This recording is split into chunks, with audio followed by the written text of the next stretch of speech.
ஸ்ரீதர், ஜல்லிக்கட்டு உண்ணாவிரத போராட்டத்தில் மயக்கமடைந்தவர்கள் பற்றி விவரங்கள் ஏதேனும் இருக்கிறதா?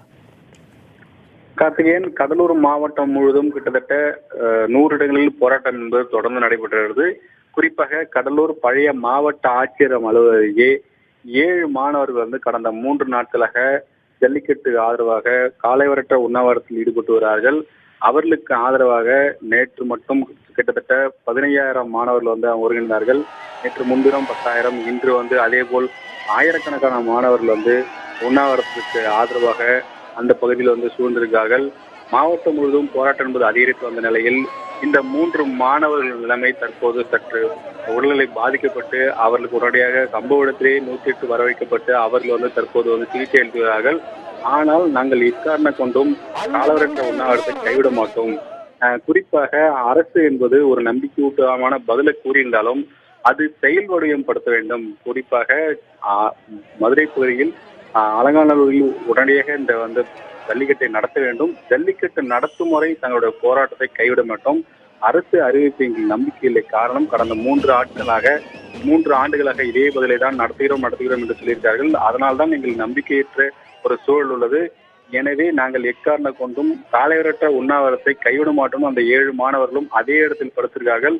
அவர்களுக்கு ஆதரவு தெரிவித்து மாவட்டம் முழுவதும் ஆயிரக்கணக்கானவர்கள் அங்கு சூழ்ந்திருக்கார்கள். கிட்டத்தட்ட 10,000க்கும் மேற்பட்டோர் அங்கு சூழ்ந்ததால் மிகப்பெரிய ஒரு பரபரப்பு தற்போது அங்கு காணப்படுகிறது. கார்த்திகேயன், மருத்துவர்கள் தரப்புல என்ன சொல்லப்படுகிறது? மயக்கமடைந்தவர்கள் 3 பேருக்கும் போராட்ட களத்தில் வைத்தே சிகிச்சை அளித்தால் போதுமானதா, அல்லது அவர்களை மருத்துவமனைக்கு அழைத்து செல்ல வேண்டிய கட்டாயம் இருக்கிறதா? மருத்துவர்கள் ஏதேனும் சொல்லியிருக்கிறார்களா? கார்த்திகேயன், குறிப்பாக சம்பவ இடத்திற்கு மருத்துவர்கள் யாரும் வரல. 108 வாகனம் மட்டுமே வந்தது. இவர்கள் மருத்துவமனைக்கு அழைத்து செல்ல வந்தார்கள் அவர்கள் கூட. ஆனால் அவர்கள் நாங்கள் அங்கிருந்து கலைய மாட்டோம், அதே இடத்தில் தான் இருப்போம் என போராட்டத்தில் திடமாக இருக்கிறார்கள். அவர்களது போராட்டம் என்பது காலைவட்ட உண்ணாவிரதமாக இருந்தபோது அங்கிருக்கும் சிலரும் அவர்கள் கூறினார்கள், உடல் முக்கியம் என்று கூறினார்கள். ஆனால் அவர்கள் திடமாக நாங்கள் இங்கிருந்து செல்ல மாட்டோம், இந்த போராட்டத்தை கைவிட மாட்டோம் என 7 பேரும் 3 நாட்களாக ஒரே இடத்தில் படுத்துக் கொண்டிருக்கிறார்கள். அவர்களுக்கு ஆதரவு பெறும் வகையில் ஆயிரக்கணக்கான மாணவர்கள், பொதுமக்கள், பெரியோர்கள், குழந்தைகள் என பலர் அங்கு கூடி அவர்களை உற்சாகமும் படுத்தி வருகிறார்கள். அதே சமயத்தில் அவர் உடல்நலத்தில் அக்கறை தேவைன்னு கோரிக்கை இருக்கிறார்கள். ஆனால் அவர்கள் அதையெல்லாம் ஏற்க மறுத்துவிட்டு தமிழகத்தில் ஜல்லிக்கட்டு நடத்த வேண்டும், அதுவரை தங்களுடைய காலவரற்ற உண்ணாவிரதம் தொடரும் அதே இடத்தில் இருக்கிறார்கள். அதனால் தற்போது 108 மூலியமாக வர வைக்கப்பட்ட செவிலியர்கள் தான் அவர்களுக்கு சிகிச்சை அளிக்கிறார்கள். மாவட்ட நிர்வாகம் உடனடியாக இதில் கவனம் செலுத்த வேண்டும், அரசும் கவனம் செலுத்த வேண்டும், சம்பவ இடத்திற்கு மருத்துவர்களை அனுப்ப வேண்டும் என்ற கோரிக்கையும் எழுந்திருக்கிறது. ஆனால் போராட்டத்தை விட்டு யாரும் அங்கிருந்து கலைய மாட்டோம் என்று உறுதியான ஒரு போராட்டத்தை தொடர்ந்து இருக்கிறார்கள். கார்த்திகேயன், தற்போது மயக்கமடைந்திருக்கும் இந்த 3 பேர் எத்தனை நாட்களாக கடலூரில் போராட்டத்தில் ஈடுபட்டு வர்றாங்க? கடந்த 3 நாட்களாக இந்த போராட்டம் என்பது தொடர்ந்து நேற்று முன்தினம் தொடங்கிய அந்த போராட்டம் 3 நாட்களாக இதே இடத்தில் நடக்கிறது.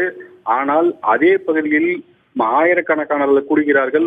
அந்த ஆயிரக்கணக்கானவர்களுக்கும் தொடர்ந்து அதே பகுதியில் உணவு கொடுக்கப்பட்டு வருகிறது. பல அமைப்புகள், பொதுமக்கள் என யாரும் பாகுபாடு இல்லாமல் உணவு கொடுத்து வருகிறார்கள் போராட்டத்துக்கு ஆதரவு தெரிவித்து. ஆனாலும் இவர்கள் உணவின்றி அதே பகுதியில் தொடர்ந்து போராட்டத்தில் ஈடுபட்டு வருகிறார்கள். இதே போல் மாவட்டத்தில் கிட்டத்தட்ட 100 இடங்களில் ஜல்லிக்கட்டுக்கு ஆதரவு தெரிவித்து போராட்டம் என்பது நடைபெறுகிறது. கட்சி சார்பற்ற பல இடங்களில் பொதுமக்களே தானாக முன்வந்து போராட்டத்தில் ஈடுபடுவார்கள். கடலூர் பழைய மாவட்ட ஆட்சியர் அலுவலகம் முன்பே நடக்கும் இந்த போராட்டம் போல் சிதம்பரம், விருத்தாச்சலம், அண்ணாமலை பல்கலை உள்ளிட்ட பல்வேறு பகுதிகளில் இந்த போராட்டம் நடைபெறுகிறது. மாவட்டம் முழுவதும் கடைகள் முழுமையாக அடைக்கப்பட்டிருக்கிறது.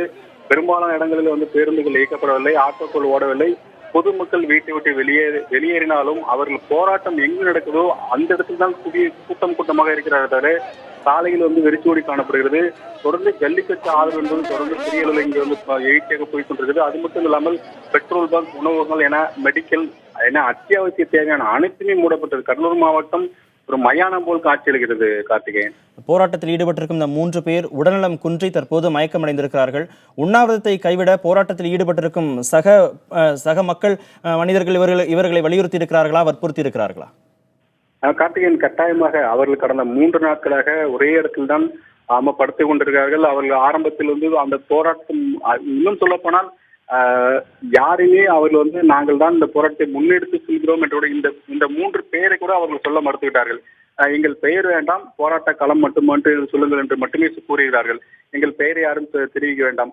நாங்கள் அனைவருமே தமிழகம் முழுவதும் எப்படி போராட்டம் தலைமை இல்லாமல் நடைபெறுதோ அதே போல்தான் இங்கே போராட்டமும். யாரும் தலைமை இல்லை, இதில் 3 பேர் பாதிக்கப்பட்டவர்கள் பெயரை கூட அவர்கள் வந்து சொல்ல மறுத்துவிட்டார்கள். அந்த அளவுக்கு இவர்கள் 7 பேரும் தொடர்ந்து போராட்டத்தில் களத்தில் வந்து திடமாக இருக்கிறார்கள். மத்திய அரசு உடனடியாக அனுமதிக்க வேண்டும், தமிழக அரசு அதை நடத்த வேண்டும். இதை செய்தால் மட்டுமே எங்கள் போராட்டத்தை நாங்கள் கைவிடுவோம், அதுவரை தங்கள் போராட்டத்தை கைவிட மாட்டோம் எனவும் தினமாகவும் உறுதியாகவும் இருக்கிறார்கள். தொடர்ந்து இவர்களுக்கு ஆதரவாக ஆயிரக்கணக்கானவர்கள் அங்கே குவிந்திருக்கிறார்கள். இன்னும் சொல்ல போனால் இந்த ஆயிரக்கணக்கான குவிந்த இடத்தில் 10 இல்ல 15 போலீசார் மட்டுமே இருக்கிறார்கள். அவர்கள் கூட சாதாரண உடையில் வந்து கண்காணிகள் ஈடுபடுவார்கள். தொடர்ந்து போராட்டம் என்பது அதிகரித்துக் கொண்டே இருக்கிறது கார்த்திகேயன்.